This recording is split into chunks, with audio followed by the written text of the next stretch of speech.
अगर आपको अध्यात्म की ऊंचाई पर चढ़ना है तो एक शब्द याद कर लीजिए, सहनशीलता, तितिक्षा। इसको सदैव जीवन में, एक श्लोक गंगा किनारे हमें जीने की सामर्थ्य देता था। जब कभी हमें प्रतिकूलता दुख प्राय मिलते ही थे तो ये श्लोक, यम ही नवेत्यन्ते ते पुरुषम पुरुषर्षभ सम दुखा सुखाधीरम स्व अमृतत्वाय कल्पते। वो अमृत पद का अधिकारी हो जाता है जो आए हुए सारी व्यथाओं को, दुखों को मौन होकर सह लेता है, वो भगवान को प्राप्त होता है। जहां कोई कष्ट होता, बस यम ही नवेत्यन्ते ते पुरुषम पुरुषर्षभ सम दुखा सुखाधीरम स्व अमृतत्वाय कल्पते। हमें सहना है, हमें भगवत प्राप्ति करनी। अरे छोड़ो, इससे मारा, इसका कर्म जाने, तो चलो आगे, चलो आगे बढ़ो। भूख प्यास गर्मी सर्दी मान अपमान दुख सुख, ये सब इस मार्ग के यात्री को मिलते ही है। और जो इसको सह गया वो जगत पावन करने वाला महात्मा बन जाता है। वो मम भक्ति युक्तो भुवनम पुनातु, लोक के लोक को पावन कर सकता है जो भगवान के चरणारविंद में अपने चित्त को अर्पित कर दिया। इसलिए दुख ही हृदय, चाहे जितना दुख पड़े प्यारे, किसी से मत कहो, किसी से मत, चुपचाप मौन होकर सह जाओ। तुम्हारा स्वामी विधान करके तुम्हें दुख भेजा है तो बहुत बड़ा उसमें कोई सुख है।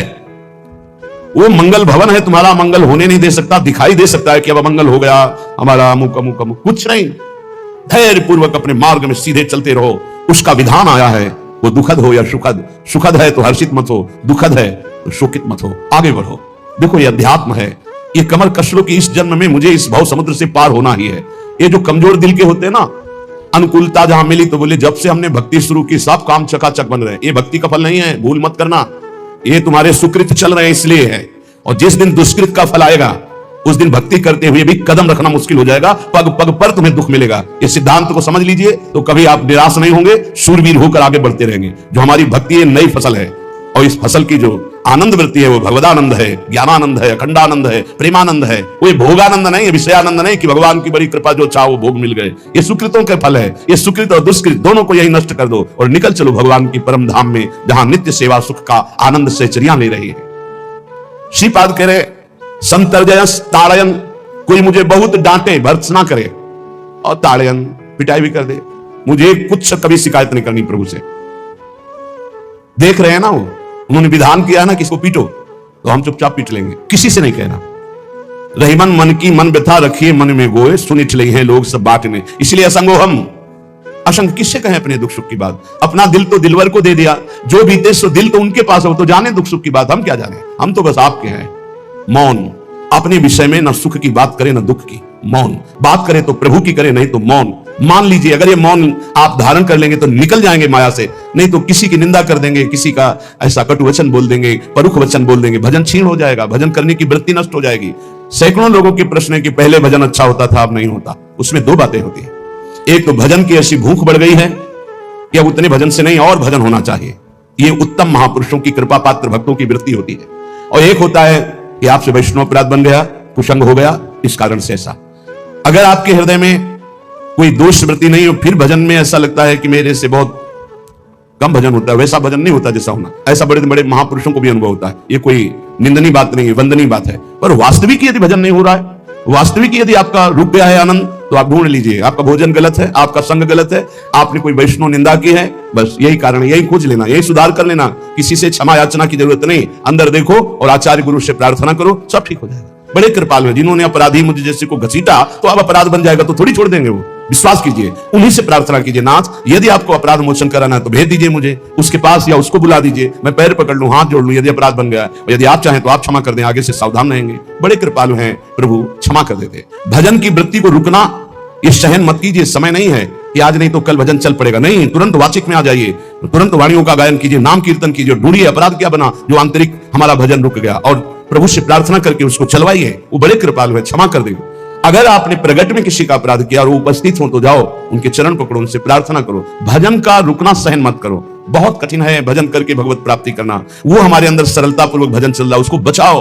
किसी की निंदा मत करना, किसी का अवहेलना मत करना। तुम्हारी कोई निंदा करे, तुम्हारी अवहेलना करे, सह जाना, कह रहे हैं ईश्वर के। संतर्जय ताड़यन बंधनन, यदि वो कहीं मुझे बांध दें, मैं बंधना भी स्वीकार कर लूंगा।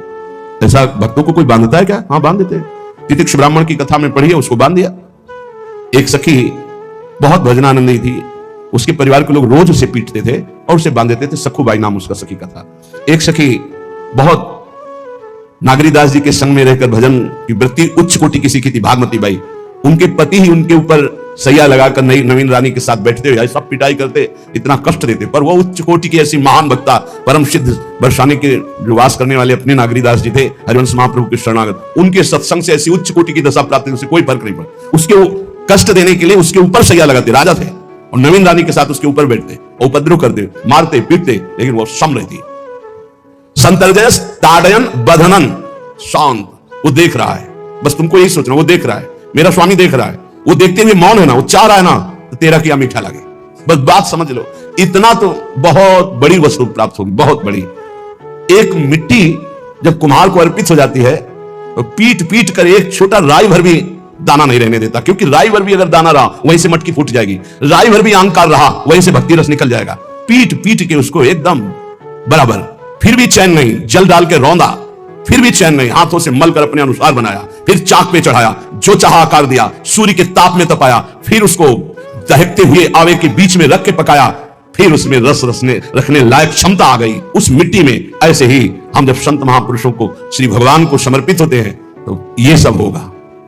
रस रखने लायक हृदय तभी होता है जब आवे में तपता है, इसलिए तैयार रहो। तभी नागरीदास जी ने कहा, बड़ो ही कठिन है भजन ढिग डरिबो। एक शूरवीर योद्धा की तरह जैसे उसके अंग घाव से युक्त होते हैं, वो कदम पीछे नहीं आगे ही बढ़ाता है, ऐसे भजनानंदी चाहिए। चाहे मुझे चोर कहा जाए, पतित कहा जाए, गाली दिया जाए, मुझे मारा जाए, बांध लिया जाए, तो भी मैं भगवान पर दोषारोपण नहीं करूंगा। मैं यही निश्चय करूंगा, प्रभु मेरे देख रहे हैं, जोई जोई प्यारो करे सोई मोहि भावे, उनका विधान परम मंगलमय है। अंतः क्लेश मतीव दुस्सह तरम प्राप्नोति नाना विधि। मुझे अंदर से भी बहुत पीड़ा दी जाए, काम पीड़ा, क्रोध पीड़ा, लोग बाहर से तो ये दिया जाए और अंदर से भी ये दिया जाए, तो भी हे प्रिया जो आपसे नहीं कहूंगा। प्रेम में कभी शिकवा शिकायत नहीं होती, ना इष्ट से और अपने प्रीतम के विधान से दिए हुए कष्ट को हम दूसरे से कह दें, धिक्कार हमारी प्रीति को।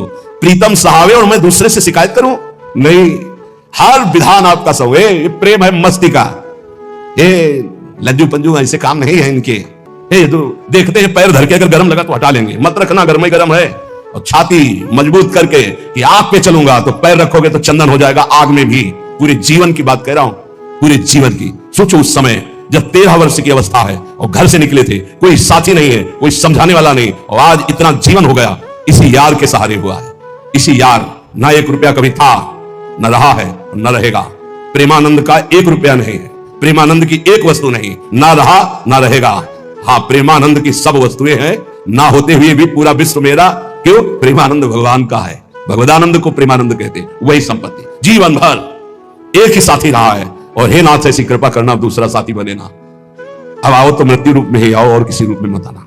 साथी हो तो आपका साथ हो, सर्वहरण करने वालों में मैं मृत्यु हूं, बस उस रूप का इंतजार है। आओ उस रूप में और समेट लो अपनी लीला। बस कभी किसी से शिकायत, कभी किसी से कैसे हो, आनंद है। नहीं सुना है किडनी खराब है तो सुना ही होगा, कोई दुख नहीं, कोई दुख नहीं। वर्तमान दुख वर्तमान के आनंद से बहुत छोटा है।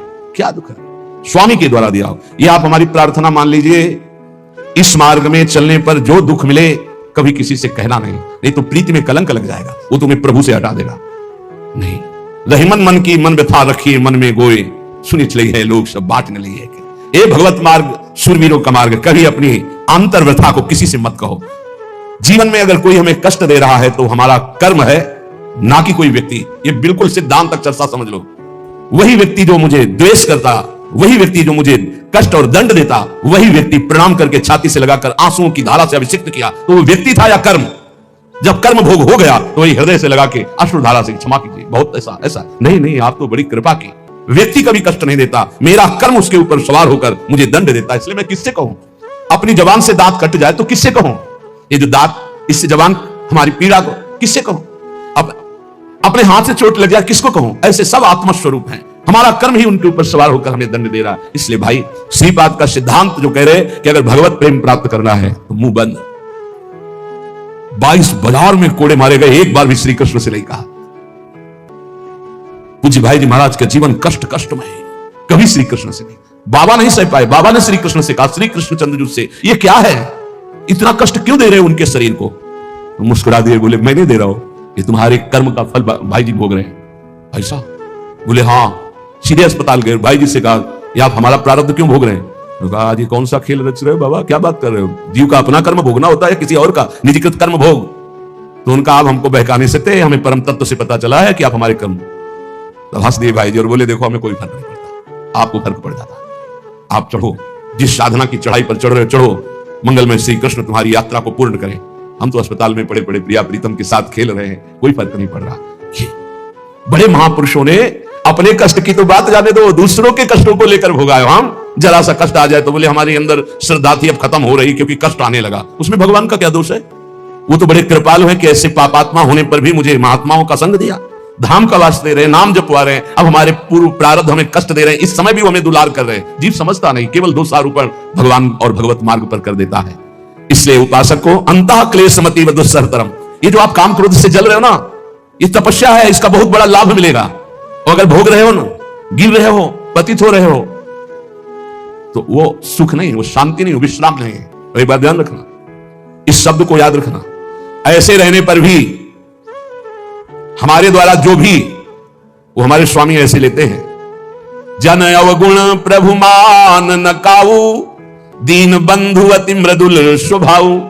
कल शाम के पूज्य परमहंस राम मंगलदास जी की वाणी का चिंतन हो रहा था, उसमें कह रहे कि जो 30 मिनट भगवान नाम कीर्तन कर लेता, मेरी बात पर विश्वास रखना, वो उसको भगवत प्राप्ति होगी। 24 घंटे में 30 मिनट नाम कीर्तन कर लेता है और अन्य समय विस्मरण रखता है, तो 30 मिनट का नाम कीर्तन से भगवत प्राप्ति करा देगा। तुम्हें जो पाठ प्रिय हो, 30 मिनट पाठ कर लो, भगवत प्राप्ति हो जाए। और बहुत पहुंचे हुए महापुरुष जिनके चरणों में अपार श्रद्धा है, आप लोग तो रात दिन लगे, आपको भगवत प्राप्ति नहीं होगी। चूक हो जाएगी तो जन अवगुण प्रभु मान न काऊ, दीन बंधु अति मृदुल स्वभाव। अग्नि की ज्वाला के समीप रुई का पहाड़ कितनी देर टिकेगा?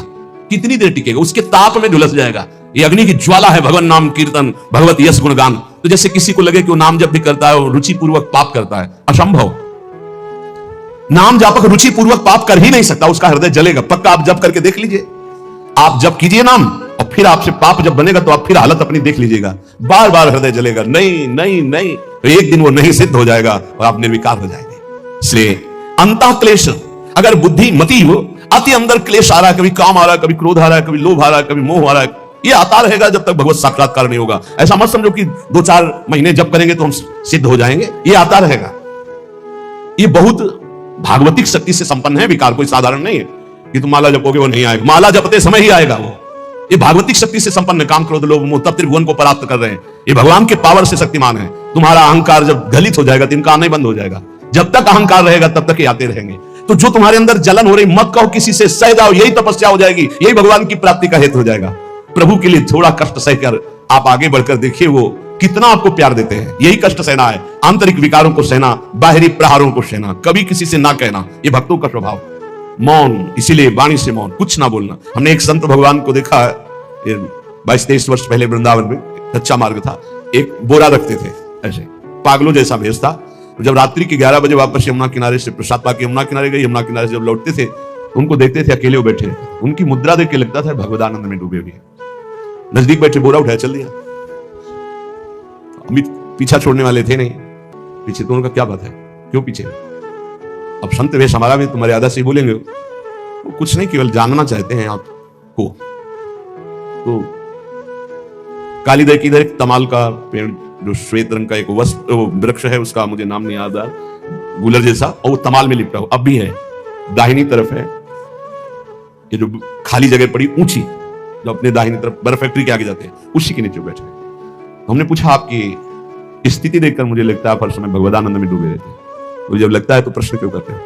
हमको आपकी वेशभूषा देखकर। तो बोले जगत से बचने के लिए ये वेशभूषा है। एक बोरा से, जैसे कोई बीनने वाले होते हैं, कबाड़ बीनने वाले, ऐसे बोरा से रखे थे, गमछा लगाए हुए थे, पूरा शरीर खुला, कोई साधु का वेश नहीं, कोई चिन्ह नहीं, और उनकी स्थिति भगवदानंद में थी। उनका ये किसके उपदेश, किस मार्ग के उपदेश, किस इष्ट की आराधना से आपको ऐसी स्थिति प्राप्त हुई? बोले प्रथम पूज्य श्री स्वामी राम सुखदास जी महाराज का सत्संग हुआ, इष्ट देव श्री कृष्ण, इष्ट ग्रंथ गीता, उसी की कृपा से मुझे ऐसा, मैं भारत के हर तीर्थों में वास करता हूं, भ्रमण करता हूं, असंग रहता हूं, और यही वेशभूषा रहती है। बड़ा अंदर से तो भोजन प्रारब्धवशात जो सामने आ जाता है उसे पा लेता हूं, नहीं आता भूखा रहता हूं। तो अगर हम मधुकरी ले आवे कभी आप जिससे, तो पालेंगे? बोले दे देंगे तो पालेंगे। दूसरे दिन मधुकरी लेकर रोज हमारी उनके चरणों में श्रद्धा, क्योंकि उनका रहना और चिंतन दोनों, रहनी और चिंतन बड़ी प्रशंसनीय। जो वीतराग परमहंसों के अक्षरशः वैसे कुछ बात नहीं, केवल बोरा और नाटक के लिए, बोरा के कोई समझे कबाड़ बिनने वाला, और एक गमछा से रंग बिरंगा, बस कुछ नहीं, कोई भागवतिक चिन्ह नहीं। एक दिन देखा वो बड़े मक्खियां भिनभिना रही, तो नजदीक गए, क्या हो? जाओ। इनका बोली ना, बोले वमन और शौच दोनों हो रही है, शरीर बिगड़ गया है, तो हमका औषधि के लिए हम व्यवस्था, बोले इसलिए कि वहां बच जाइए। हमका हमें बता तो दीजिए क्यों नहीं? तो बोले आया हुआ प्रारब्ध है, इसको हंस के भोगना है। ऐसे कोने में साइड में ऐसे पेड़ के किनारे पड़े, 2-4-10 दिन जो भी व्यवस्था उनकी बनी, फिर वो हमको दर्शन नहीं मिले, अन्य तीर्थों में चले गए होंगे। ऐसा महापुरुष। क्या हम अपने शरीर को इतना प्यार करें कि भगवान से श्रद्धा हो जाए, भक्ति मार्ग में हम लड़खड़ा जाए? फिर सत्संगी किस बात का? ये पक्का समझ लीजिए, ये जो भगवत मार्ग है ये शूरवीरता का मार्ग है, सहन करने का मार्ग है। जितने भी महापुरुषों के चरित्र हैं आप पढ़ करके देख लीजिए, भगवान के चरित्र से भी ज्यादा लाभ भक्त चरित्र सुनने से इसलिए होता है कि हमको लगता है कि हमारे जैसा जन्म लेकर इतना कष्ट सहकर इस ऊंचाई पर पहुंचे, ये बड़ी बात है कि वो जीवत्व से हमारी तरह पैदा होकर ईश्वरत्व को जाता है। इसलिए भक्त चरित्र में विशेष बल हमको प्राप्त होता है। क्या क्या कष्ट सहते, और आप खुद देख लीजिए, आपको जितना कष्ट है उससे बड़ा सुख है कि नहीं, अंदर देख लीजिएगा तो इसी से अनुमान लगा लीजिए, जितना बड़ा कष्ट उससे कई गुना बड़ा सुख भगवान देते हैं, तभी वो उनका यश गाते रहते हैं। ऐसे थोड़ी होता है कि हमारे भगवान का हम भजन करते हैं, हमारे साथ न्याय नहीं हुआ। न्याय तो सही बात नहीं हुआ, नहीं तो तुम्हारी दुर्गति हो जाती। सही बात में उन्होंने न्याय नहीं किया, पक्षपात किया है तुम्हारा। अगर वो सही न्याय करते तो ईमानदारी से कहते हैं, केवल नरक के कीड़ा ही बनना पड़ता और कुछ नहीं है। खूब देख लो, डबल चेहरा होता है, एक सामने का चेहरा देख रहे हो और एक एकांत का चेहरा होता है, डबल चेहरा होता है। और भगवान डबल रखो चाहे तिबल सब देखते हैं, सब हम बैठे हुए देख लो ईमानदारी से वृंदावन की भूमि में। एक चेहरा है जय श्री राधे, और एक चेहरा है जो राक्षस है अंदर बैठा। देख लो, अंदर देख लो, बिल्कुल इस समय सीसी कैमरे में हो, अंदर देख लो, एक राक्षस बैठा है और उस राक्षस ने जो जो करवाया आप लिखो रजिस्टर में, तुम्हें याद है जितना, और इसके बाद आप न्यायाधीश बनो, फिर आपकी क्या दुर्गति होती उसका। इससे ऐसे होता है, हे प्रभु तभी त्राहिमाम मचता है, तब उनकी कृपा नजर आती है। बोले भगवान ने न्याय नहीं किया, हम कहते हैं सच्ची बात तुम कह रहे हो प्यारे, न्याय नहीं किया इसीलिए बचे हुए हो। अगर वो न्याय कर देता, पक्षपात ना लेता तुम्हारा, तब तुम्हारे होश उड़ते, चाहे जो कोई हो, अपना रजिस्टर जांच के देख लो। इसलिए कहते हैं कि सबकी जीवनी शुक्ल पक्ष की लिखी जाती है, कृष्ण पक्ष की तो केवल उसी की छाती जानती है, दूसरा नहीं। हृदय में जितने विकार, हृदय में जितना अंधकार, हृदय में जितना कूड़ा करकट, वो तो हम जानते हैं कि हमारी स्वामिनी की कृपा ने कितना निर्मल किया है। तब उनकी स्वामिनी जू मुझ जैसे अपराधी के अपराधों का विस्मरण करके आप ऐसी कृपा, तो आपको लगता है कि संतों की एक दैन्य भाषा होती है। नहीं, ईमानदारी से संत कभी झूठ नहीं बोलते। जैसे कह रहे कि मौसम कौन कुटिल खलकामी, तो अंतर यह होता है कि आंख में जैसे थोड़ा पड़े तो बहुत बुरा लगता है, और पीठ में इतना बड़ा तिनका चला जाए तो कुछ समझ में नहीं आता। संतों का हृदय आंख जैसा होता है, थोड़ी सी भी गलती में हाय हाय मच जाता है, धिक्कार है तुम्हारे जीवन को, अपने को तुम क्या समझते हो, क्या है तुम्हारे अंदर विचार। और जो मलिन अंतःकरण वाला था, भारी भारी पाप करके भी उसको पश्चाताप नहीं होता। संत जनों को एक पाप की जरा सी वृत्ति की आभास स्फुरना, वो पूरा पाप नजर आने लगता है उनको, क्योंकि इतना निर्मल हृदय होता है। तो सच्ची कहते हैं कि जैसे घोड़ों की लगाम पकड़े हुए श्री कृष्ण अर्जुन की बैठे हैं, ऐसे अपने भक्तों की लगाम पकड़कर बैठ जाते हैं, तो यात्रा अध्यात्म की ऊंचाई की चलती, किसी की सामर्थ्य नहीं। इसलिए सब भक्त ऐसे तो आपको मिलेंगे। जहां सामर्थ्य की बात है वहां केवल श्री भगवान की कृपा है। इसलिए बाहर की पीड़ा और अंतर की पीड़ा अपने प्रीतम के द्वारा दी हुई मानकर सह जाओ, तो आगे प्रीतम तुम्हारा स्वागत करने के लिए खड़े, पक्का समझ लेना, पक्का। और वो देंगे ये पीड़ा, क्यों देंगे? इसी पीड़ा में पता चलता है कि तुम्हारे मन की सुई किधर जा रही। प्रताप राय जी महाभागवत थे, बड़ा चरित्र है। उनके यहां एक व्यापार चलता था कुल परंपरा से कि आपको अगर रुपए की जरूरत है तो आप अपना स्वर्ण आभूषण या कुछ रख जाइए गिरवी, और रुपया ले जाइए, और ब्याज से तो रुपया दे जाइए, अपने मूल गिरवी ले जाइए जो रख के गए हो। यही उनकी कुल परंपरा से था। तो उसी के आधार पर कुल परंपरागत कर्म कर रहे थे, निरंतर नाम जब भगवत आराधन में मगन। अब नाम जब भगवत आराधन और ईमानदारी से कार्य, तो बड़ा सा खूब धन संपत्ति, बहुत आनंद, और भक्तजनों के खूब भोजन होते, भंडारे होते। तो जो चिढ़ने वाले जलने वाले लोग हैं वो जलते थे कि करता तो ये कुछ है नहीं, खूब जय जय मच रही है चारों तरफ, इसको नष्ट किया जाए। ये किसने बीज बोया? अरे बोले दुष्ट स्वभाव ने। नहीं नहीं नहीं नहीं, भगवान ने। किनको उस्काया? डंडे को। क्यों? आप झंडा फहराओ मेरे भक्त के यश का। उनके हृदय में जलन हुई। वहां का काजी और मिल गए 3 लोग, और उन्होंने कहा कि इसको नष्ट किया जाए। बोले बस आप सहयोग दो, नष्ट तो पक्का। बोले कैसे? बोले प्लान तो सब हमारा बन गया है। अब झोली में कंकड़ भरे, और प्रताप राय जी बेटी का ब्याह है,